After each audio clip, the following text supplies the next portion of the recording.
Comme vous avez pu le constater, ces interviews ne sont pas classiques.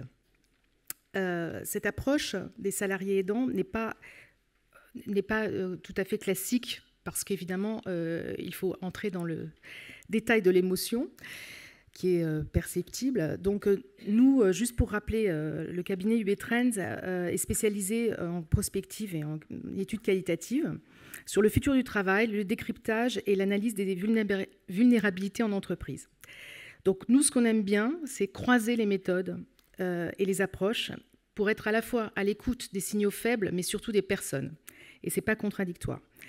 Donc, par exemple, alors, avant de rencontrer le Club Landois, il se trouve que j'avais réalisé une étude internationale sur les solutions des salariés aidants dans le monde, et que, en fait, cette étude avait révélé qu'il y avait quand même un trou dans la raquette au niveau, justement, du recueil des vécus, puisqu'en fait, il n'y a pas vraiment de retour d'expérience, puisque, par définition, ces gens-là, on ne les voit pas, on ne les entend pas, et surtout, on n'a pas accès à eux. Ça a été extrêmement difficile, d'ailleurs, de les recruter.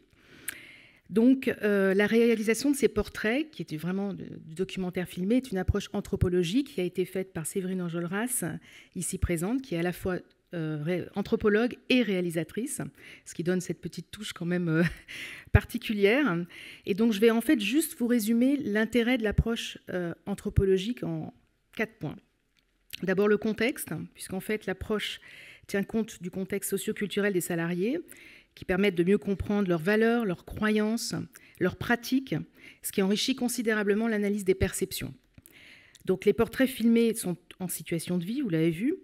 Donc j'ai dit, le recrutement était très complexe.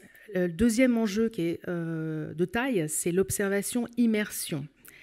Donc cette méthode, évidemment, permet d'analyser les comportements dans leur environnement naturel, ce qui peut évidemment révéler, et ce qui était le but recherché, des aspects méconnus des vécus des salariés aidants. Donc là, vous avez vu l'hôpital, et donc en fait, normalement, il n'est pas autorisé à filmer, on n'est pas autorisé à filmer dans l'hôpital, donc ça demande une dextérité particulière quand même pour arriver à filmer ces moments. Et puis aussi l'appartement complètement désordonné de Philippe, qui n'est pas un contexte forcément accessible à tout le monde. Troisième point, la nuance. Donc là, j'insisterai parce que, en fait, les entretiens anthropologiques souvent sont moins structurés que des entretiens classiques, mais permettent aux participants d'exprimer librement leurs expériences et surtout leurs émotions. Il faut qu'on ait du matériau sensible, mais qu'on puisse le restituer dans sa vérité. Donc, ça donne des réponses qui sont forcément un peu plus riches, mais aussi nuancées. On ne peut pas forcément mettre des statistiques derrière. Donc, un des enseignements de notre toute petite étude, parce que c'était quand même un mini-échantillon, c'est qu'on aurait eu beaucoup à découvrir en région, là où justement les zones de désert médical, d'éloignement, d'isolement des personnes aidées et aidantes sont encore plus parlantes. Et quatrième point donc, de l'approche méthodologique, de l'approche anthropologique, c'est la narrativité. Donc là, on se concentre vraiment sur des récits et des histoires individuelles qui permettent de capturer la complexité des expériences vécues, les parcours de vie, puisqu'en fait, on voit qu'il n'y a pas deux situations d'aidance vraiment similaires.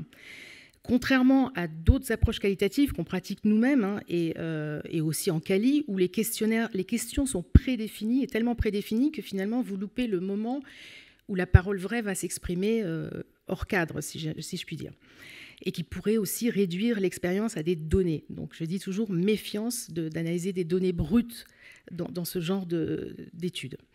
Donc en résumé, cette approche offre une compréhension plus profonde, contextuelle, nuancée des perceptions et des vécus des personnes fragilisées, quelles qu'elles soient, et n'ayant même pas conscience de leur potentiel et de leurs compétences, comme c'est ici le cas.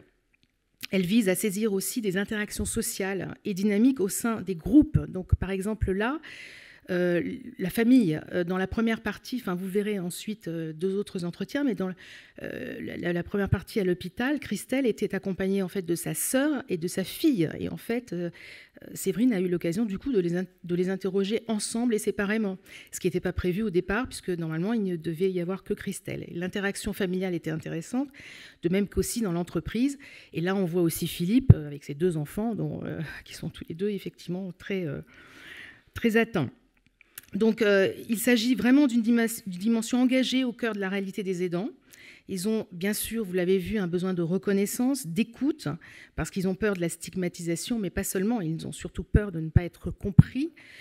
Donc, une compréhension de la part de l'entreprise pour être considérée comme une ressource et évidemment pas comme une charge.